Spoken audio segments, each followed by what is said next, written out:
जैसे ही आसिफ साहब घर की सारी जिम्मेदारियां महक से लेकर फबीहा के हवाले करते हैं, महक के दिल में एक तूफान बरपा हो जाता है।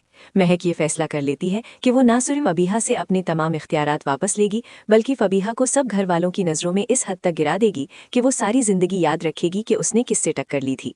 दरअसल फबीहा ने निहायत चालाकी से आसिफ साहब के सामने ये बात रखी थी कि चूंकि महक भाभी माँ बनने वाली हैं और माँ बनने की जिम्मेदारी खुद ही बहुत बड़ी होती है, इसलिए वो नहीं चाहती कि घर की जिम्मेदारियां भी महक भाभी पर डाल दी जाएं।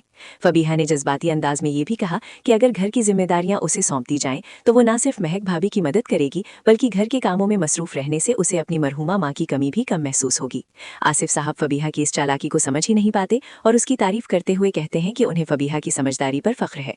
जब ये फैसला महक को सुनाया जाता है तो महक के लिए ये लम्हा किसी सदमे से कम नहीं होता, जबकि फबीहा तंजिया मुस्कुराहट के साथ कहती है कि जिस तरह महक ने घर संभाला था, अब वो भी वैसे ही सब कुछ संभाल लेगी। बात यहीं खत्म नहीं होती। फबीहा महक के कमरे में जाकर उसे हुक्म देती है कि सुबह का नाश्ता और दोपहर का खाना अब उसकी जिम्मेदारी होगा, क्योंकि अब ये घर फबीहा के उसूलों पर चलेगा। जब महक उसे याद दिलाती है कि आसिफ साहब के सामने तो उसने रेस्ट की बात की थी, तो फबीहा साफ कह देती है कि अब सबको उसका हुक्म मानना होगा। अगले एपिसोड में हालात मजीद बिगड़ते नजर आते हैं।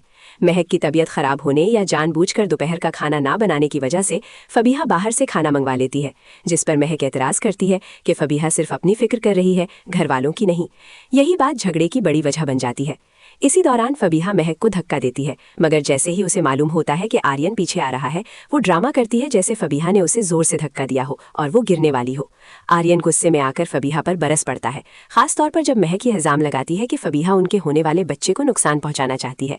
आर्यन का गुस्सा काबू से बाहर हो जाता है, मगर वो खुद पर कंट्रोल करते हुए कहता है कि वो औरत पर हाथ नहीं उठा सकता, लेकिन अपने बच्चे को नुकसान किसी सूरत बर्दाश्त नहीं करेगा। वो फबीहा को अपनी नज़रों से दूर होने का हुक्म दे देता है। इसी वक्त अलमीर आ जाता है और अपनी बीवी को रोते देखकर हकीकत जाने बगैर आर्यन से उलझ पड़ता है।